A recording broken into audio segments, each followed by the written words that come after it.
and welcome back to another episode with BNI First Diamond chapter over here in Czech Republic, Prague. Today we have with us David Merten. Hello there. David, can you share for everyone first, where are you from?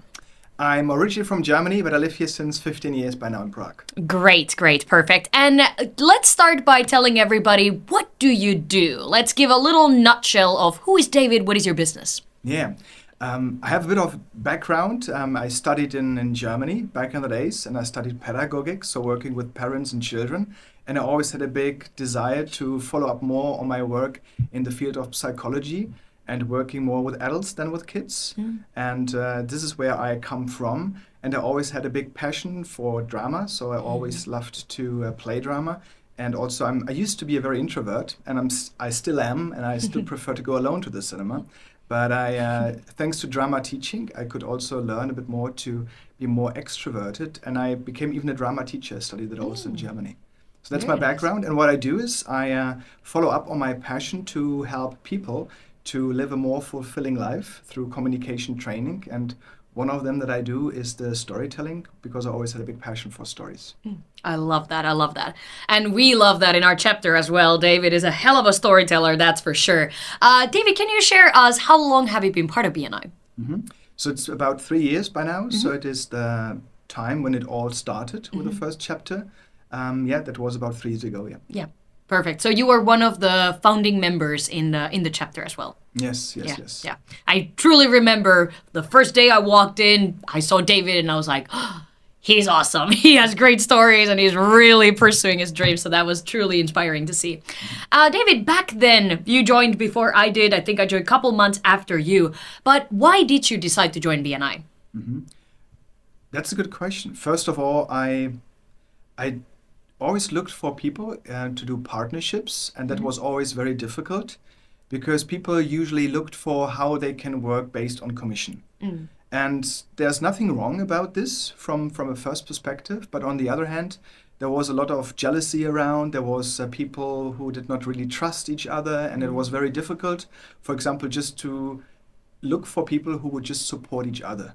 And that is something that I truly missed, especially in the field of this training and coaching and these kind of things, where it was really it's a base to success to support each other. And that's what I was missing a bit. And since also our business is connected to tourism, I can explore that later on a bit later. There's a lot of competition, and competition is understood as something that is not only encouraging and very motivating, it's also understood as very isolated. And you do not open up, you do not speak about business, you do not speak about what you need. And that is something that I really missed. And in BNI, I found a way how you use that professionally to support each other and not only talk about how great you are, but also what are your weak points and how you can learn from each other. Absolutely. And that's one thing I love about our core values when it comes to the building relationships, because you truly get to build just genuine business relationship. It's not just genuine general networking and all that kind of stuff, which nothing against all of those organizations that does that, but it goes so much more deeper. So I can relate so well with that. Now, David, tell us a little more about your business itself. You shared a little more already in the beginning in a nutshell, but tell us, where did it all started and how did it all build up to what it is today? Yeah. It's a good question. So it started when I was working still in an environment that was more in a big organization, big company. And I always had this passion that I wanted to do something on my own. And I just started as a side job next to it to start just doing some storytelling events in the city of Prague. You may call that a tour guide, and there's nothing wrong with that. But I always liked to follow up on forgotten traditions and forgotten heroes of the history. So I had always a big passion for that. And I decided to write my own tours in that time. And I started just doing that on my own. And that was about 8 years ago. And it started quite slow in the first year, I would say. And then in 2017, it was getting already big. So I looked for people to help me. So suddenly I had a team of 3-4 people.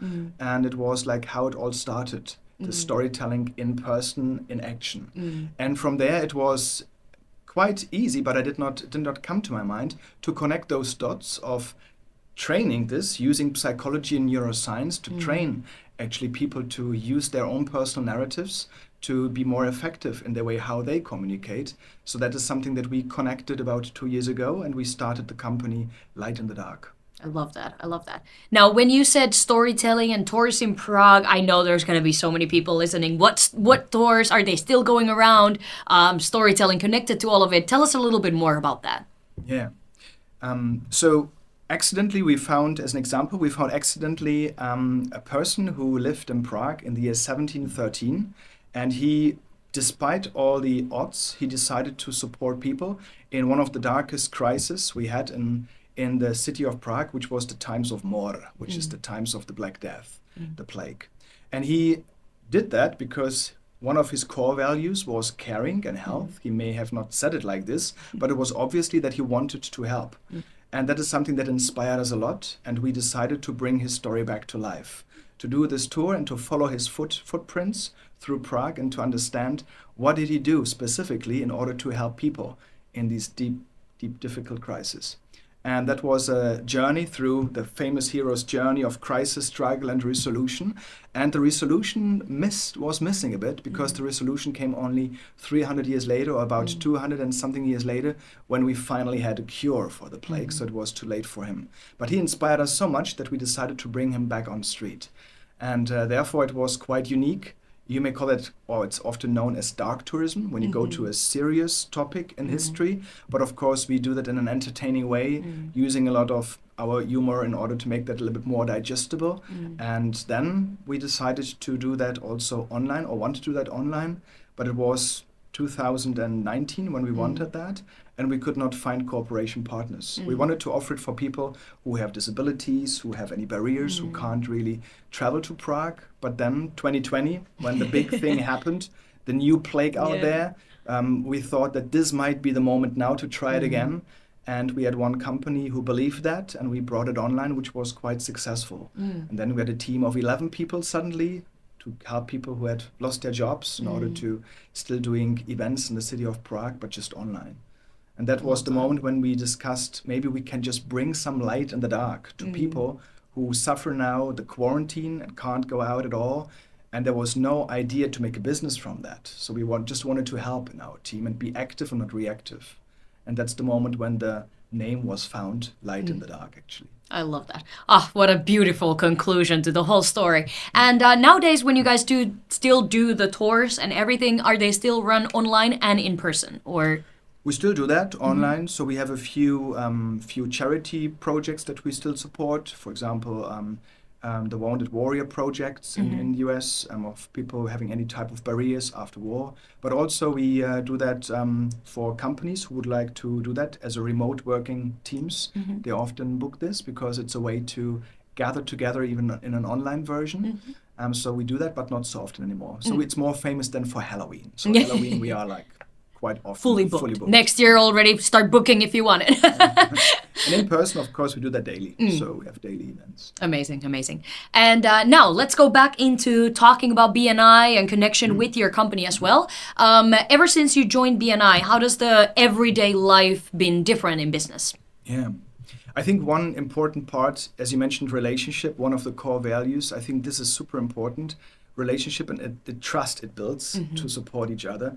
So this is really helpful, the givers gain, which is really to help people around you and they help you. So this is something I could really not only leverage from, but also really learn from. Because often I understood there are resources in terms of my network that I did not even understood as resources because I always stayed in the same bubble of the same people, coaches and trainers. But suddenly I'm exposed to very different industries and I realize how many things I do know in certain areas they do not know and vice versa. And I think the diversity is one of the biggest positive workforces that I can find in Love BNI. that. I love that. Love that. Great. Now let's talk a little more about storytelling and let's dive in deeper in there. There's a lot of people in BNI who I know you've coached. I myself have gone through your storytelling course, for example. But why is storytelling so important for, let's say, entrepreneurs, for example? The easy thing that often people say, it's very quickly connecting to what they need in social media, about branding, how they can make an impact when they speak. as a public speaking coach, it's all about how you convey a message. And of course, having a unique story that they can tell, not a fictive story they come up with, but really a personal narrative, is a very effective way to build trust. More importantly, I would say, is what often people do not know, that through storytelling, we can really get a lot of attention in the room, can really sync the brains, and it activates something that is called the mirror neurons, which means it helps people to work and to act differently. So it ignites people to change. So it's a tool to help them to change their habits and their behaviors, or to, which I often do in storytelling in the courses, to help them to fulfill their dreams. So they have certain barriers, they have certain limitations, they do not know how to get there, and then they are so inspired by a story that they say, oh, I want to do the same, or I will do it now. And this is something that is happening in our brain. Certain brain cells are for that, so it's super powerful. I love that. And so true. Oh, my God, how many times I have networked with people and I forgot what they actually do in their business, but I remember their stories, and therefore I remember the person, and then I can look them up and remind myself what their business is as well. So that definitely is so true. Amazing. Now, David, talking about networking, what would be your tip, since you are an experienced networker overall, for an effective networking? What would be something that you would give for someone who has not been a lot in networking situations, or they would like to get more into it more? What would be your tip for them? Yeah. I would say that one thing that comes to my mind first is the ability to listen, because it's quite tricky for many people. We love to listen in order to talk and to wait to have our moment to speak about ourselves. But I would say in the networking is really to understand what the other person needs and looks for, and to understand their business also. Also, when we listen more than we speak, we build much quicker trust. People feel that we have a genuine interest in what they do, and I think this is very powerful. And besides that, I think it's also the consistency is a bit of key, because in networking, we believe that we will get something very quick from in a certain time. But often we do not know how long it may take, and it's a bit of an involvement. You involve not only yourself in time, but also you sometimes have to wait a bit. So it takes a while to build that trust, because that's only upon you. It's also upon those people you talk with. Absolutely. So that's why I would say networking, be patient and be quiet. Listen, ask a question, and let people talk. I love so that. If you have a group of 5 people, it's not the question, when can you start to speak yourself? Try to understand all 5 people, what they look for. And then in that moment, you play that card that you know a contact. Yeah. And I think that all starts. That's a great tip. That's a great tip, I must say. And for anyone who has watched our previous episodes, we've mentioned it multiple times, but as BNI's founder has said it as well, networking truly is a marathon. It's not a sprint. So that is such a beautiful way of connecting it, of listening and really paying actively attention for what the person is saying.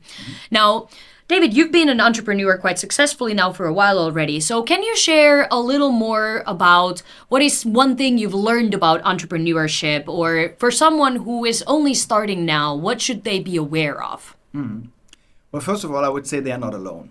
So that is one thing that I always felt, being quite alone, but actually they are not. So that's where I'm happy to have found this home of BNI.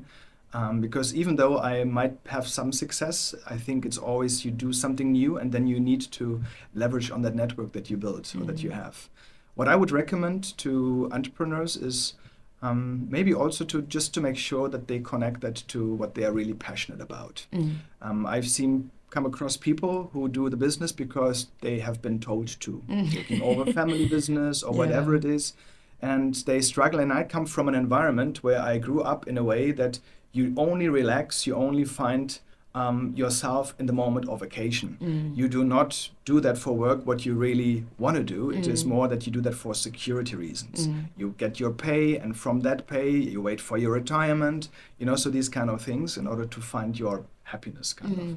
And that's something that I would say is the beautiful thing of being in the field of entrepreneurship, that you do not have to wait for that, because I do not know what I will do in retirement, but I do now what I really love to do. And I think that is important, to find your passion in what you do. And then success becomes a beautiful side effect. Absolutely. I could not agree more. That's such a good tip to give, because I myself have gone through such a various background as well, with different lines of work and everything. And never really loved it, never really got that successful at them, never really took that big leap until I found my passion. So that's such a great tip to give. I love that.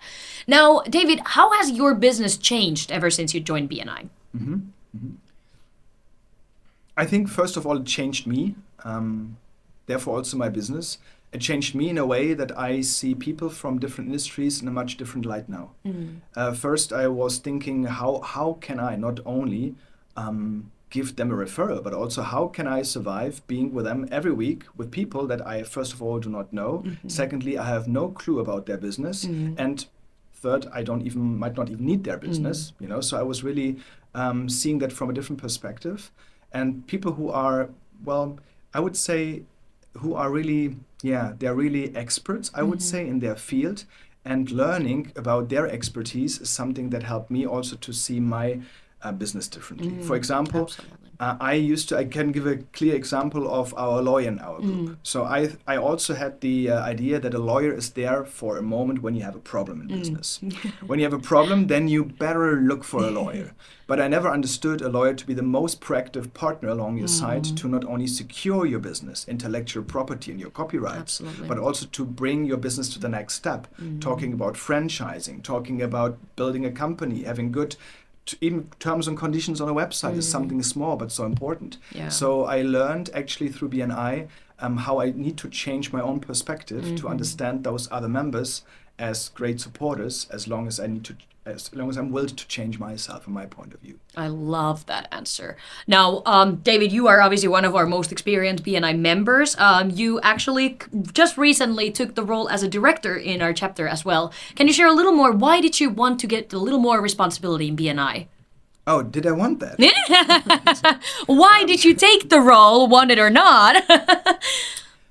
Well, it's a good question. I mean, BNI has really like a great future in the Czech Republic, but it's so fresh, it's so young. Very true. And often people do not even know about this, right? So I can see that we are a chapter that is full of ideas, full of engagement, full of enthusiasm and full of enthusiastic people. So this is what I like a lot, to work with them, of course.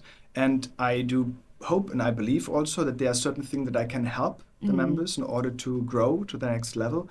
And this is not only because this is my profession in general, but I think also that I can leverage from what I learn and what I teach also in my work, that I can also use that to support the chapter. Because it's often about how to lead teams effectively, how to train people effectively. So therefore, I see a good connection to what I do anyway. Yeah, I love that. And we're so happy you are on board as a director. Our chapter is so looking forward to 2025 with you by our side, fully on board.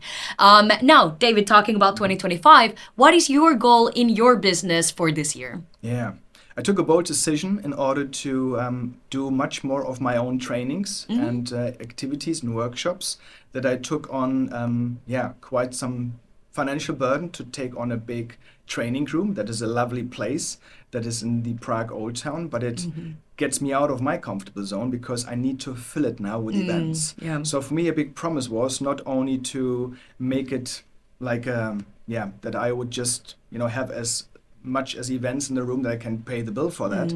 It's more that I actually would like to leverage that even more. I would like to create things that I have not done yet, so new training. So there are ideas, and I'm not alone. I'm working together with Mindset Designs and Andra to fill the room now with life. And that is through workshops and some trainings, of course. So that's what we are planning and starting already now. I love that. And I love your guys' training room. We've been there multiple times. Anyone who's listening and is in Prague and is looking for event place, absolutely gorgeous place. We will link that down below as well, so you can go ahead and have a look if that would be suitable for you and your events as well. It's been in so many times in so many different organizations that I'm a part of. We're always like, oh, that room is the perfect place to go to. It's absolutely gorgeous and it's such a good location. That's a big advantage for you there. Great. Now, David, for the end of this episode, can you please share to us, what should we remember you by? Well, I would love to connect it to storytelling, because I learned the most from the people who were my trainees. That's why I love the job, because often they have much better stories to tell than I could ever tell. And that's what I would like to have people remembering, that the best story has not been written yet. It is their story. And I think it's not only about learning how to structure and coming to this course. It's just being like having the confidence to just start telling your story. Absolutely. So I think if it's about storytelling, I would love them to remember that they have something in them that deserves to be told. Oh my God, I could not agree more. Everyone has a story, no matter what it is. So that's such a beautiful way of putting it. Thank you, David, so much for joining us today. As you all know, we are going to have a 2.0, diving in deeper into David's mind. We're going to pick up those wisdom nuggets and talk a little more about storytelling. So if you're interested to listen a little more and hear a little more wisdom, zoom in to the next episode as well. Thank you, David, so much for being with us. Thank you. Thank Susanna. you. See you in the next episode. Bye-bye.